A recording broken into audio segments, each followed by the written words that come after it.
क्या गाँव मेरे समझ में नहीं आ रहा है। हाँ। गांव से 20-20 कोस दूर जब भी कोई बच्चा रोता है तो माँ कहती है बेटा सो जा वरना एसीपी सर आ जाएंगे।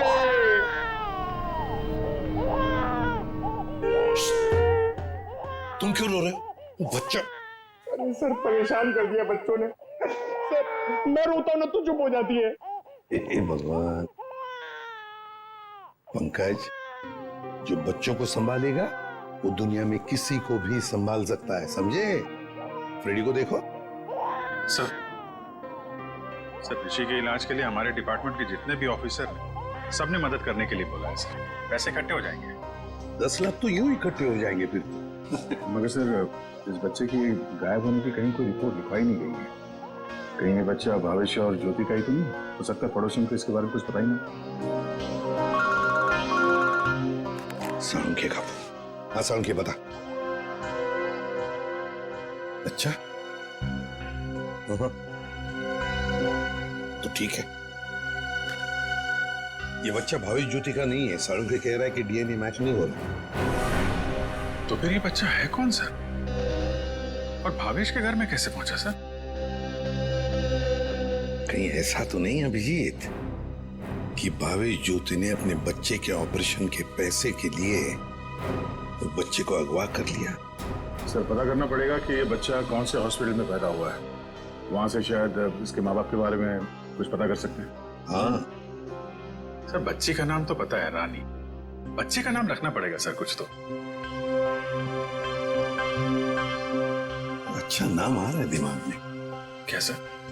पार्थ। हाँ पार्थ तो बहुत अच्छा नाम है ना? पार्थ। फ्रेडी तुम्हारा बच्चा क्यों रो रहा है? अरे सर आपने इसका नाम लिया और ये रो पड़ा। मैंने इसे कहा था कि आप दूध मलाई लाएंगे।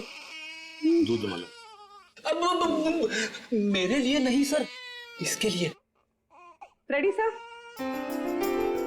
मैं ले आई। अरे पूर्वी अच्छा किया तुमने। बच्चे को गोद में खिला खिला के मेरे पसीने छूट गए।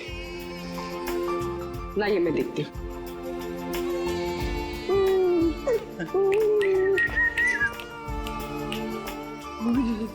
ले ले ले ले ले ले।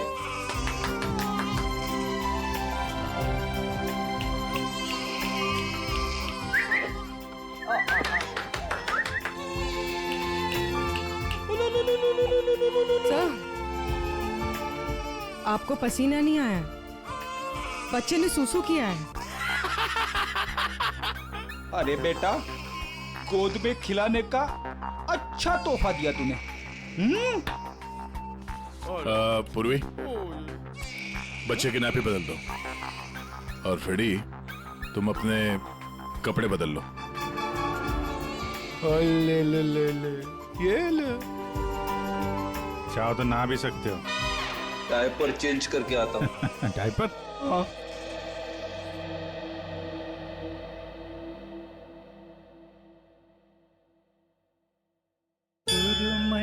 अखियों में नन्हा मुन्ना एक सपना दे जा रे। सुरमई अखियों में नन्हा मुन्ना एक सपना दे जा रे। निंदिया के उड़ते पाखी रे अखियों में आ जा साथी रे। रारी रारू ओ रारी रूम रारी रारू ओ रारी रूम। सुरमई अखियों में नन्हा मुन्ना एक सपना दे जा रे।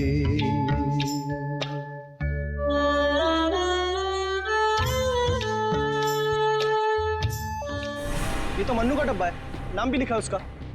आपकी साइड पर छूट गया था क्या? नहीं, मन्नू ने जहाँ खून किया था वहाँ छूट गया। मन्नू ने खून किया था? नहीं नहीं साहब। भावेश और उसकी पत्नी का खून हो गया और ये मन्नू उस वक्त उनके घर में था। हे भगवान, इसलिए भावेश आज काम पर नहीं आया। और मन्नू वो आज आया था काम पर? नहीं साहब, वो तो और 2-3 दिन नहीं आएगा। क्यों, क्या हुआ उसे? हुआ तो कुछ भी नहीं, पर वो कल गांव चला गया। कब? कल दोपहर में मिला था मुझे। नहीं यार, मैं जल्दी में हूँ, मुझे गांव जाना है, जरूरी काम है। मैं जरूर मिलता हूँ। अरे सुन तो ले। हाँ अच्छा। अरे नहीं सुन। मन्नू, बाद में पछताएगा। इस मन्नू का गांव कहाँ है? सोलापुर, चरौली गांव। ये फ्रेडी अंकल और पंकज अंकल बहुत परेशान कर रहे हैं। सर, रजिस्ट्रेशन ऑफिस से 5-6 महीने पहले का रिकॉर्ड मिल गया है। अप्रैल मई में करीब 7,946 बच्चे पैदा हुए थे, जिसमें से 3,902 बच्चे तो लड़के हैं सर। तो और उनके परिवार वाले? सर, सारे बच्चे परिवार वालों के साथ हैं सिवाय एक बच्चे के। वो क्यों? सर, पिछले महीने उस बच्चे के माता पिता कार एक्सीडेंट में मारे गए। उसकी दादी थी, उसका भी कुछ पता नहीं चल रहा है, और बच्चा भी गायब है। बच्चा भी गायब है, दादी भी गायब है। अभिजीत, कहीं ये हमारा ये बच्चा तो नहीं है? उस दादी का पोता? पता लगाना पड़ेगा इस दादी का, कहाँ है, किस हालत में है ये दादी। बेटा, दिन भर काम काम काम, इतना काम किसके लिए करते हैं? हाँ, सिर्फ 4 लोग तो है घर में, तुम, तुम्हारी बीवी, तुम्हारा बच्चा और मैं। और भगवान की दया से बहुत कुछ है हमारे पास। जिंदगी में पैसा ही सब कुछ नहीं होता है बेटा, और पैसे से जो मिलता है सब कुछ है हमारे घर में। लेकिन खुशी नहीं है, खुशी नहीं है बेटा। जा देख आईने में अपना चेहरा देख, कितना मुरझा गया है तू। और एक माँ बच्चे का मुरझाया हुआ चेहरा नहीं देख सकती। अले अले रो मत रे मेरा बच्चा। ये देख तेरा बच्चा, मेरा एक लौता पोता, इस घर का एक लौता वारिस। लेकिन टाइम है तुम्हारे पास इसके लिए? है टाइम? एक दिन ये भी मुरझा जाएगा, और उस दिन तू बहुत पछताएगा, देख ले, बहुत पछताएगा। लेकिन तुझे इसकी जरा भी फिक्र नहीं है ना? ठीक है, जा तू मुंह हाथ धो ले और थोड़ा आराम कर ले। हाँ, तब तक मैं तेरे बच्चे से खेलती हूँ। और ले लो लला रहे, क्यों रो रहा है बच्चा? अरे दूध चाहिए, दूध, भूख लगा है, दूध पिएगा? दादी दूध पिलाती, दादी दूध पिलाती। इतने बड़े दुख की बात है ना, इन्होंने अपना सब कुछ खो दिया। सच, अपना बेटा, बहू और अपना पोता भी एक ही झटके में सब खत्म हो। अरे दूध नहीं पिएगा? बाप की तरह भूखा रहेगा? हाँ ठीक है, मैं तुझे सुलाती। हाँ, लल्ला लल्ला लोरी, दूध की कटोरी, दूध में बताशा, मेरा पोता करे तमाशा।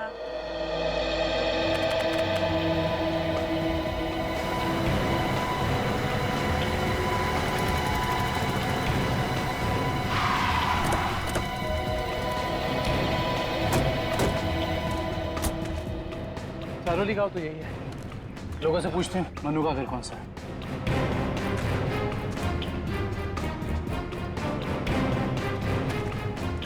भाई साहब, ये रास्ता मन्नू के घर की तरफ जाता है।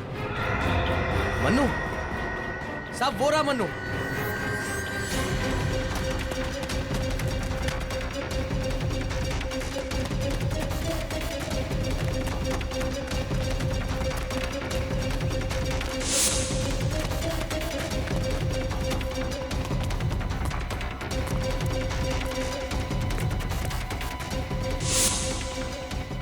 खूनी कितना भी भाग क्यों ना ले मन्नू, ये दुनिया उसके लिए छोटी पड़ी जाती है।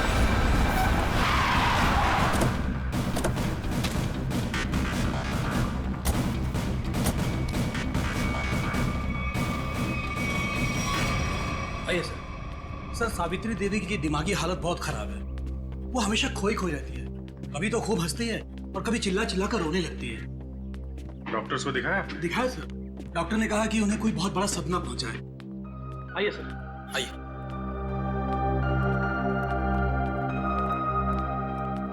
सर, ये रही सावित्री देवी।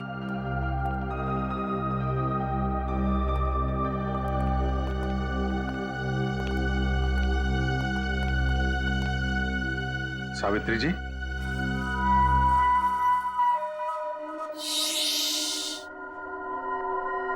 मेरा लाल सो रहा है।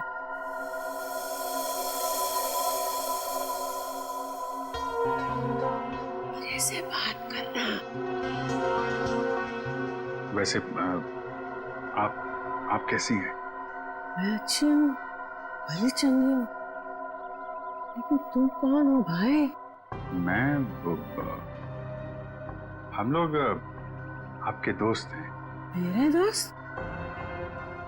तुम कब से मेरे दोस्त बने? हाँ, अब अभी आपको देखा और दोस्ती हो गई। सच्ची? और ये सब कौन है? जी, हम सब भी आपके दोस्त हैं। बहुत अच्छा। सावित्री जी, आपसे कुछ जरूरी बात करनी थी। थोड़ा यहाँ तो ये सो रहा है ना, डिस्टर्ब होगा। इधर आ सकते हैं?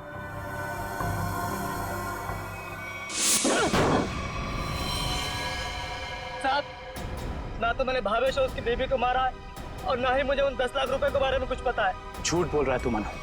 तू भावेश के घर गया और वहां तूने उसका खून किया। उसके बाद तूने 10 लाख रुपए चुराए और इसी दौरान तेरा खाने का टिफिन वहां छूट गया। खून तू नहीं किया मनु, पैसों की लालच में। नहीं साहब, मैं मानता हूँ कल रात मैं उसके घर गया था। वो मेरा जिगरी दोस्त था साहब। कल रात मैंने उसके साथ चाय भी पी थी, लेकिन गलती से मैं उसके घर अपना टिफिन भूल गया था साहब। रास्ते में मुझे याद आया, मैं तुरंत उसके घर टिफिन लेने गया। मैं जैसे उसके घर के बाहर पहुंचा, अंदर से चीखने की आवाजें आ रही थी। खिड़की से झांक के अंदर देखा तो अंदर एक आदमी भावेश और उसकी बीवी के सामने बंदूक तान कर खड़ा था और फिर उसने गोली चला दी और फिर डर के मारे मेरी चीख निकल गई साहब। मुझे लगा उस आदमी ने मुझे देख लिया, कहीं वो मुझे भी ना मार दे, इसीलिए मैं शहर से भाग कर यहाँ आ गया साहब। तुमने उस आदमी का चेहरा देखा था? नहीं साहब, उसकी पीठ मेरी तरफ थी, इसलिए मैं उसका चेहरा ठीक से देख नहीं पाया। इतना बड़ा हादसा हो गया मनु, और तूने सीआईडी को बताना जरूरी नहीं समझा। जानता है ना, ये भी एक बहुत बड़ा जुर्म है। ब्यूरो ले चलो इसे। वो आपका पोता हमारे पास है। मेरा पोता तो यहाँ सो रहा है ना?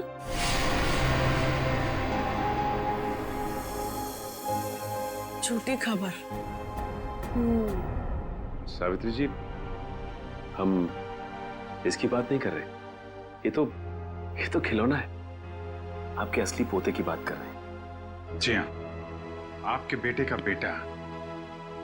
याद है आपको?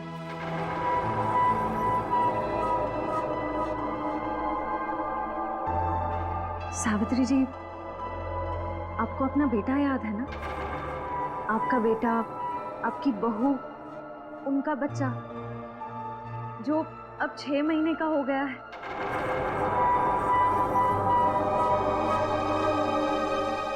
याद आया? सावित्री, याद करो। ये लोग उसकी बात कर रहे हैं जैसे तुम कलेजे का टुकड़ा कहकर याद किया करती हो। तुम्हारा लाडला, तुम्हारा पोता सावित्री, याद करो। हाँ सावित्री, कुछ याद आया? तुमने कहा था ना कि वो तुम्हारे बुढ़ापे की लाठी है, तुम्हारे घर का उजाला है। याद करो सावित्री।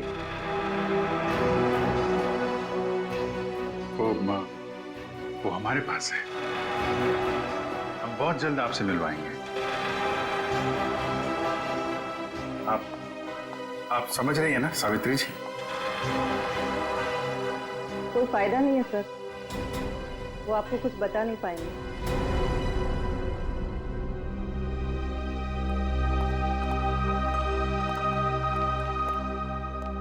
देखिए, हमारा ये जानना बहुत जरूरी है कि सावित्री जी के साथ ऐसा क्यों हुआ और इनके पोते का क्या हुआ।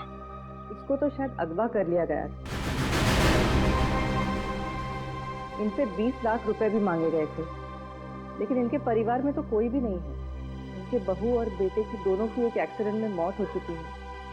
घर भी बिक चुका है। ये खुद इस सदमे से अभी तक बाहर नहीं निकली है। बहुत बुरा हाल है इनका।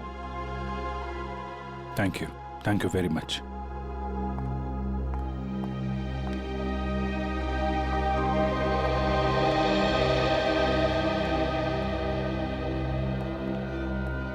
हमारा शक सही निकला। भावेश और ज्योति ने इनके पोते को किडनैप किया 20 लाख रुपए के लिए, ताकि उन पैसों से वो अपने बेटे ऋषि का इलाज करवा सके। हाँ सर, लेकिन सर ये 10 लाख रुपए कहाँ गए? कौन ले गए ये पैसे? और फिर भावेश और ज्योति का खून किसने किया? रानी बिटिया, अब अपने घर चली जाओगी? उनको छोड़कर जाओगी? की बहुत याद आएगी सर, और इसके बिना ये बात भी अकेला पड़ जाएगा। हाँ, बहुत कम दिनों में घुल मिल गई एकदम। कोई बात नहीं, हम लोग मिलने जाएंगे इससे, इसके फ्रेडी अंकल और पंकज अंकल को साथ में लेके। अरे साहब, किसने मारा मेरे बहन भाई को? मैं तो लुट गई, बर्बाद हो गई। आप लोग उसका नाम बताइए, मैं उसे जिंदा नहीं छोड़ूंगी। चुप, शांत हो जाइए। खूनी को हम ढूंढ रहे हैं, आप शांत हो जाइए। अरे कैसे शांत हो जाओ सर? मैंने तो सोचा था कि अब तक आप लोगों ने खूनी को ढूंढ लिया होगा, पर आप लोगों ने मुझे यहाँ बुलाया क्यों है? देखिए, इस रानी बच्ची को आपको सौंपने के लिए यहाँ पर हमने बुलाया। क्यों? मैं क्या करूंगी इसका? अरे बच्चे के माँ बाप मर चुके हैं, आप इसकी मौसी है, ये भतीजी है आपकी, और आपके अलावा कौन सा रहा है इसका? अरे काहे की मौसी और काहे की भतीजी? मैं सिर्फ ऋषि की मौसी हूँ, जो उनका सगा बेटा है और अब अस्पताल में अनाथ पड़ा है। और ये रानी? वो भावेश के बहन की बेटी है, जो उसे जन्म देते ही मर गई थी। तो पाल रहे थे भावेश और ज्योति से। भावेश की बहन की बेटी? हाँ जी। तो फिर इस बच्ची के आप रिश्तेदार हो, आपसे बेहतर कौन संभाल सकता है इस बच्ची को? अरे सर, आजकल महंगाई के जमाने में अपने बच्चों को पालना पोसना बहुत मुश्किल है। इन्हें कैसे पालूं मैं? आप कहीं कोई बहाना तो नहीं बना रही ताकि बच्ची को ना ले जाना पड़े? देखिए साहब, झूठ बोले कौवा काटे। अगर आप लोगों को मेरी बात का यकीन नहीं है तो ग्रीन रूट अस्पताल में जाके पता कर लीजिए। 26 अप्रैल को ये पैदा हुई थी वहाँ पे। एक मिनट। 26 अप्रैल को उसी हॉस्पिटल में, ग्रीन रूट हॉस्पिटल में पार्थ भी तो पैदा हुआ था ना, 6 महीने पहले। हैं? ये कौन है? नहीं, कुछ नहीं, वो आपके मतलब की बात नहीं है। देखिए सर, आप लोग बार बार मुझे यहाँ बुला के तंग मत कीजिए। अब आप देख लीजिए इन बच्चों का क्या करना है। मैं चलती हूँ। कमाल है सर, कैसे कैसे लोग हैं सर, ये बिना स्वार्थ के कोई काम ही नहीं करता। यही सच्चाई है दया, यही सच्चाई है। सर, ये कैसे संयोग है? ये दोनों बच्चे एक ही दिन एक ही हॉस्पिटल में पैदा हुए। एक ही दिन एक ही हॉस्पिटल में दोनों बच्चे पैदा हुए। जरूर उस तारीख को उस हॉस्पिटल में कुछ न कुछ तो हुआ था। क्या हुआ होगा पता लगाना पड़ेगा। Green route hospital. इसी साल अप्रैल 26 तारीख को कांता और पूजा नाम की 2 औरतों ने बच्चों को जन्म दिया था इस हॉस्पिटल में। हमें उनकी पूरी डिटेल चाहिए। क्या बात है सर? उनमें से एक बच्चा किडनैप हो गया। 1 मिनट सर। हाँ सर, कांता ने एक लड़की को जन्म दिया था और पूजा को लड़का हुआ था। पूजा मिस्टर अनुज की वाइफ है और कांता के पति का नाम नहीं है। मिस्टर भावेश उनके गार्जियन हैं। ये दोनों परिवार एक दूसरे को जानते थे? नहीं सर, एक की डिलीवरी जनरल वार्ड में हुई थी और दूसरी की डिलक्स में। ठीक है, थैंक यू।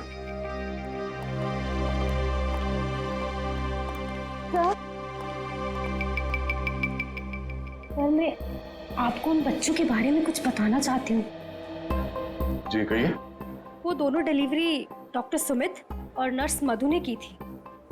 सर जब मैं उनके कमरे में गई तो डॉक्टर सुमित और नर्स मधु आपस में कुछ बात कर रहे थे। मुझे देखते ही वो दोनों चुप हो गए। भावेश, ज्योति और बच्चे के बारे में बात कर रहे थे। क्या बात कर रहे थे वो मैंने सुना नहीं। जी डॉक्टर सुमित और नर्स मधु कहाँ हैं? डॉक्टर सुमित तो विदेश चले गए और मधु ने आज छुट्टी ले रखी है। ये मधु कहाँ रहती?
ढूंढो।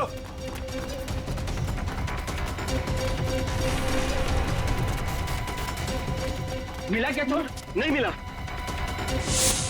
मिला? नहीं मिला। ढूंढो उसे।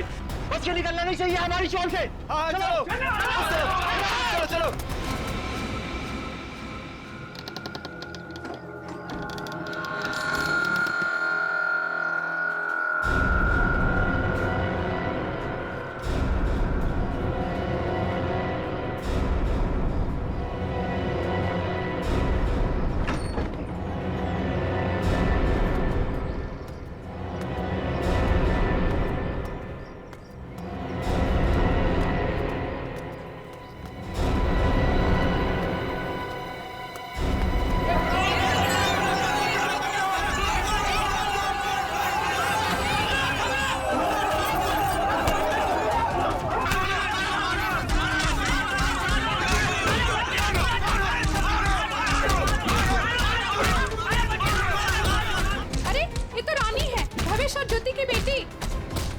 चल के देखते हैं, आओ।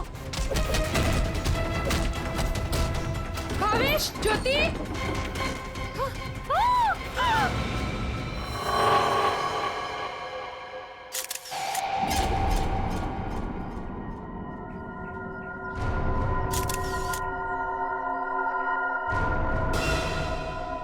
दोनों को गोली मारी गई है और गोली शरीर के आर पार हो गई है। हाँ सर, मतलब गोली काफी नजदीक से मारी गई। हो सकता है 2.2 बुलेट की शेल है ये। विशन, देखो घर में कुछ और मिलता है क्या?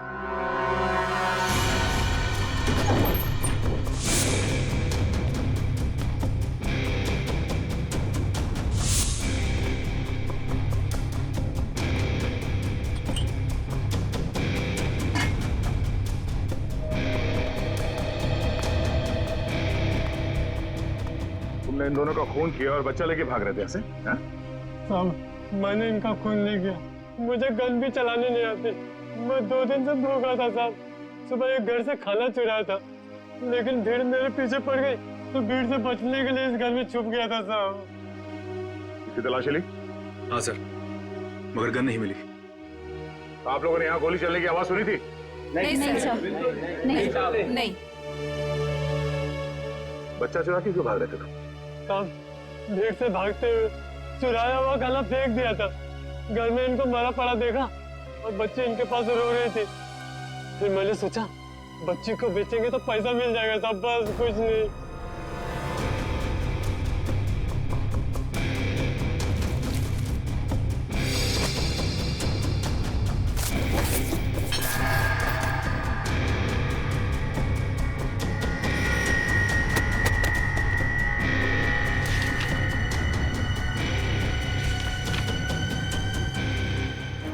ये झूठ बोल रहा है, इसी ने खून किया है। इसे हमारे हवाले कर दीजिए, हम इसे सबक सिखाएंगे। हमारे हवाले कर दीजिए, हम इसे सबक सिखाएंगे। नहीं साहब नहीं, ये लोग मुझे मार डालेंगे साहब। नहीं, मुझे माफ कर दो साहब। तुमने बच्चा चुराने की जो गलत हरकत की है ना, इसकी सजा तो यही है कि मैं तुम्हें इन लोगों को, मगर मैं ऐसा नहीं करूंगा। कोई इसे हाथ नहीं लगाएगा, इसकी किए की सजा इसे कानून देगा। आने के कुछ मिला? ऋषि नाम के एक बच्चे का मेडिकल रिपोर्ट मिला है, तबीयत काफी खराब है। ऋषि? हाँ सर, 10 साल का है।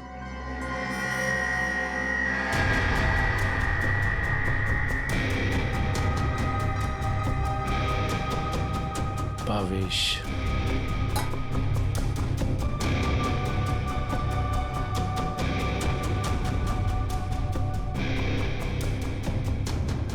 सर। हाँ रोशन।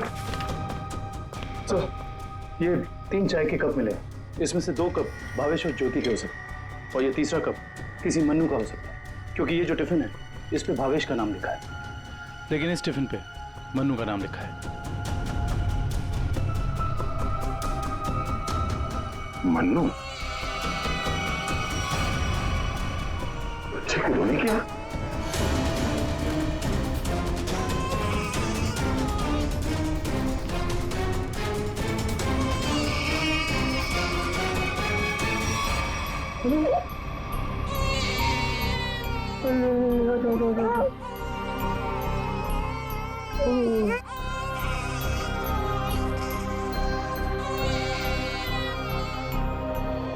ये ऋषि कौन है? भावेश और ज्योति का बड़ा बेटा है सर। कितने बच्चे हैं उनके? सर, भावेश और ज्योति के 2 बच्चे हैं। ऋषि 10 साल का बेटा जो हॉस्पिटल में भर्ती है, और ये बेटी रानी।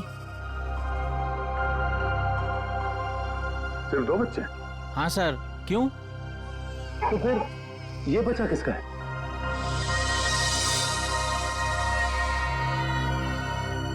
सर, पता नहीं ये कौन है। सर, भावेश और ज्योति 6 महीने पहले यहाँ रहने आए थे, तब ऋषि और रानी ही उनके साथ थे। तो ये बच्चा कहाँ से आया? अच्छा, ये बच्चा चाल में से किसी का तो नहीं? नहीं सर, नहीं सर। ये क्या चक्कर है? कोई और इनके साथ रहता है इनके परिवार में? सर, ज्योति की एक बहन है मधु, वो आती थी यहाँ पर। आप लोग किसी मन्नू नाम के आदमी को जानते हैं? मन्नू? नहीं साहब, इस नाम का कोई भी आदमी इस चाल में नहीं रहता। अच्छा, ये भावेश काम कहाँ करता था? सर, दिहाड़ी का मजदूर था भावेश। रोज काम के लिए चौराहे पे खड़ा रहता था, जहाँ भी काम मिल जाता वहीं चला जाता। सर, कहीं है मन्नू भावेश के साथ तो काम नहीं करता था।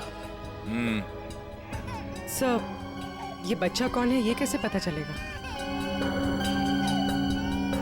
दुष्यंत, एक काम करो, पता करो किसी बच्चे की मिसिंग होने की रिपोर्ट लिखवाई गई है क्या, और पूर्वी भावेश और ज्योति के घर वालों को कांटेक्ट करो।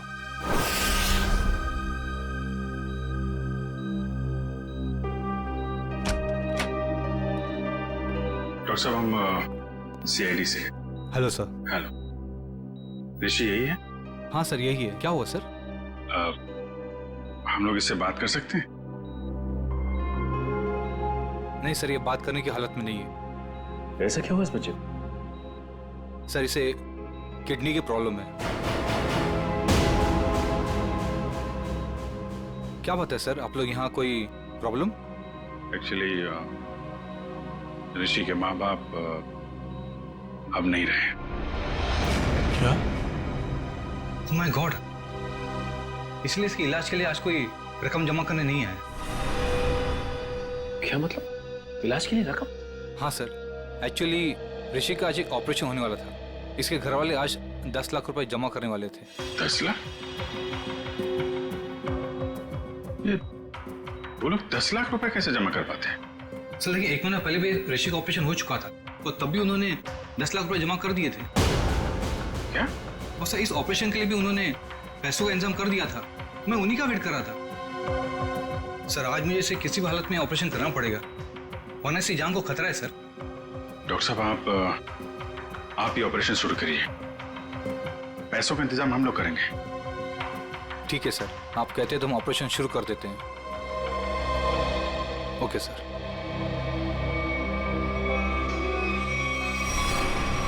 घबराओ मत ऋषि, कुछ नहीं होगा तुम्हें। सर एक बात समझ में नहीं आई कि भावेश के पास इतने सारे पैसे आए कहां से? वही तो 20 लाख। अगर 20 लाख उनके पास थे तो बाकी के 10 लाख कहां गए? घर पे तो पैसे मिले नहीं।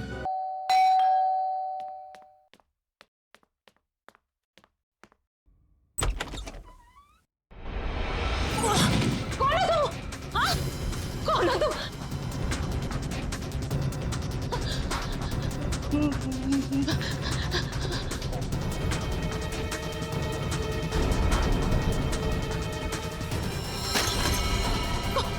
कौन है तू?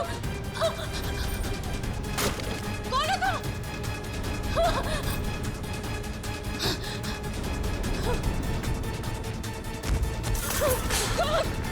कौन है तू? बचा, बचा!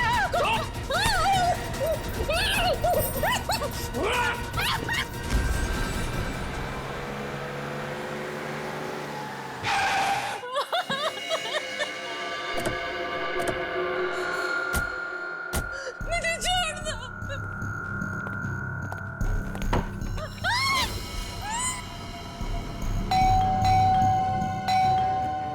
दरवाजा क्यों नहीं खोल रही है?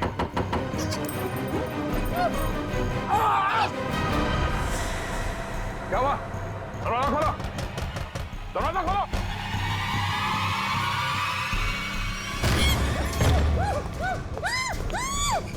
ए, खोलो।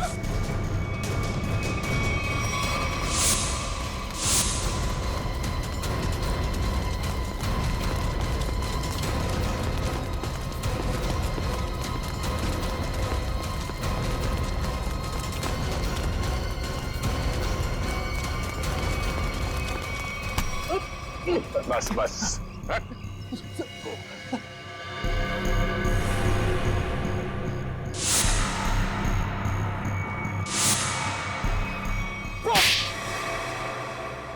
बच्चों को अगवा करने में मेरा कोई हाथ नहीं है। 6 महीने पहले मैंने सिर्फ उनकी अदला बदली की थी। जब वो दोनों पैदा हुए थे ग्रीन रूट हॉस्पिटल में। बस इसके अलावा मुझे कुछ नहीं पता। क्यों की थी अदला बदली? हाँ? भावेश ने मुझे कहा था कि उसकी बहन के बेटे को एक अमीर औरत की बेटी से बदल देना, और कहा था कि किसी को भी पता नहीं चलना चाहिए। उसके लिए अमीर लोगों ने मुझे पैसे भी दिलाए थे। एक मिनट। भावेश की बहन को तो बेटी हुई थी ना, वो रानी? नहीं सर, उसे बेटा हुआ था और उस अमीर औरत को बेटी हुई थी। उस अमीर परिवार को वारिस चाहिए था। उसके लिए भावेश की बहन के बेटे को वो अपना बेटा बनाकर ले गए। भावेश की बहन मर गई और भावेश अमीर घर की बेटी को अपने साथ ले गया? जी सर। अमीर घर के लोगों को चाहिए था वारिस, एक लड़का, और भावेश को अपने बेटे ऋषि का इलाज करने के लिए चाहिए था पैसा, 20 लाख रुपए। दोनों ने बच्चों की अदला बदली की और अपना स्वार्थ पूरा कर लिया। और ये धनीराम, इससे क्या दुश्मनी है तुम्हारी? पता नहीं सर, मैं तो इसे जानती भी नहीं। क्यों धनीराम? भावेश और ज्योति को मार के उनके 10 लाख रुपए लूट लिए तुमने। अब इससे क्या चाहते हो? हा? सर, मैं तो बस इसका मुंह बंद करना चाहता था, ताकि ये बच्चों के हेरा फेरी के बारे में हम लोगों को कुछ न बता सके। क्यों? सर, मैं उस अमीर परिवार के घर में नौकरी करता था सर। उनकी मौत के बाद भावेश की बहन का बेटा मेरे पास आ गया सर। मैं उस बच्चे को लेकर भावेश के पास गया ताकि बच्चा उसे लौटा दूं और उसे 20 लाख रुपए ले लूं साहब। लेकिन साहब वो भावेश बच्चा लेने को तैयार ही नहीं था साहब, और ना ही मुझे 20 लाख रुपए देना चाहता था। बल्कि वो दोनों पति पत्नी मुझे धमकी देने लगे, कहने लगे कि हम सारी सच्चाई पूरी दुनिया को बता देंगे। बस मजबूरी में मैंने साहब। तुमने उन दोनों का खून कर दिया, फिर बच्चे को वहां घर पे छोड़ा और घर पे रखे हुए 10 लाख रुपए उड़ा लिया। कहाँ है वो पैसे? अब मैंने तो बस नमक का हक अदा किया साहब, मेरे पास पैसे नहीं है साहब, मेरे पास नहीं है साहब। धनीराम, अमीर जोड़ा तो मर गया, अब और किसका नमक खाया तुमने? हाँ? किससे दिए पैसे?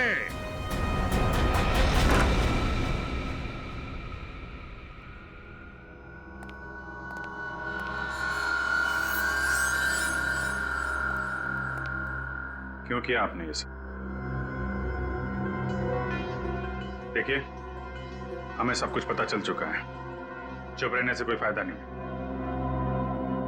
हम समझ सकते हैं कि इस उम्र में जिंदगी से जूझना मुश्किल हो जाता है, लेकिन गुनाह तो गुनाह है ना। आपकी उम्र आराम से जिंदगी गुजारने की है, मगर आपने जो गुनाह किया है उसकी सजा तो आपको भुगतनी ही पड़ेगी। अफसोस गुनाह करने से पहले करना चाहिए था। अब चुप रहने से आपके गुनाह मिट नहीं सकते, आपको हमारे साथ चलना पड़ेगा।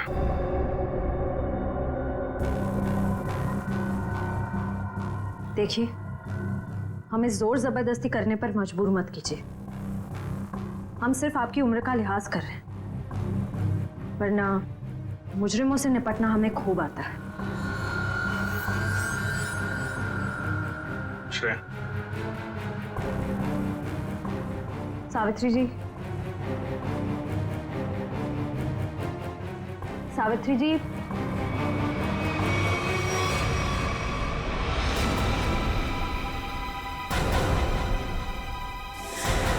ये तो मर चुकी है। हाँ? यहाँ पे कुछ है।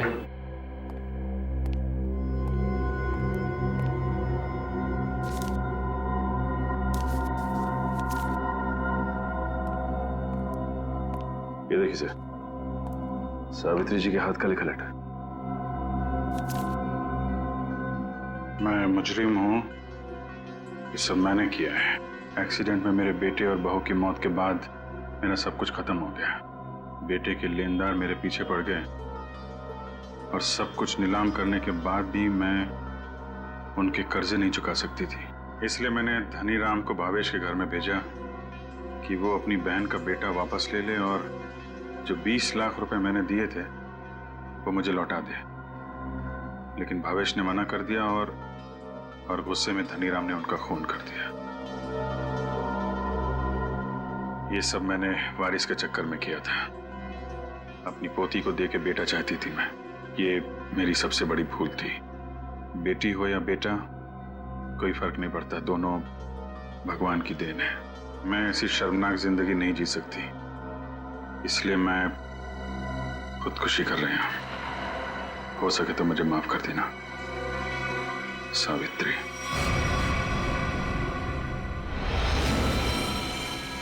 बहुत बुरा हुआ इनके साथ में सर। दुनिया में बहुत लोगों के साथ बुरा होता है विक्रम, लेकिन इसका यह मतलब नहीं कि लोग गुनाह के रास्ते पे चल निकले। और आत्महत्या, ये तो सबसे बड़ा गुनाह है।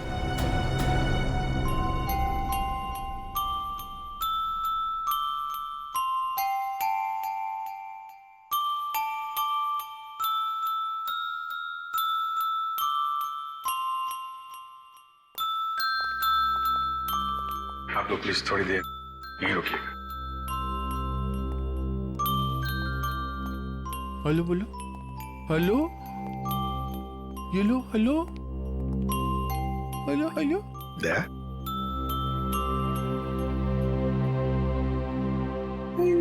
क्या वो एनजीओ वाले आ गए हैं बच्ची को?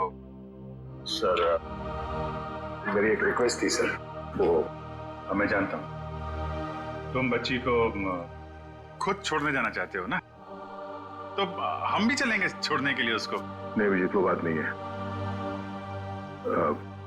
सर मुझे। दया, जरा सोचो, बच्ची को हम भी रखना चाहते हैं, रोज हर रोज उसके साथ खेलना चाहते हैं, देखेंगे हम उसको, लेकिन हम उसकी अच्छी तरह से परवरिश नहीं कर पाएंगे। ये बच्ची एनजीओ में जाएगी तो बाकी बच्चों के साथ बड़ी होगी, सीखेगी, है ना? इसके फ्यूचर का भी हमें सोचना चाहिए।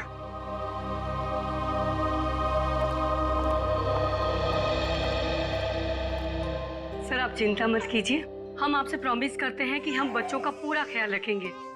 अब आप इन्हें हमें सौंप दीजिए। जी। दया। पुष्पा, संगीता, बच्चों को ले आओ।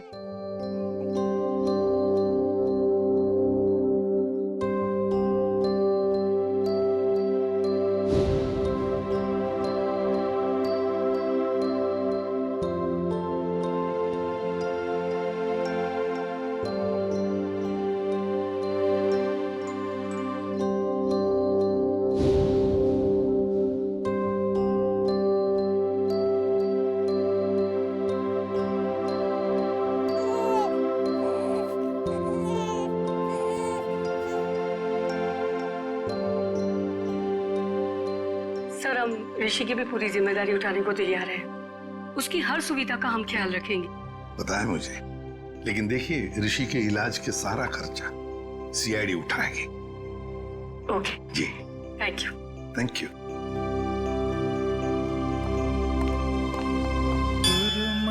अखियों में नन्हा मुन्ना एक सपना दे जा रे,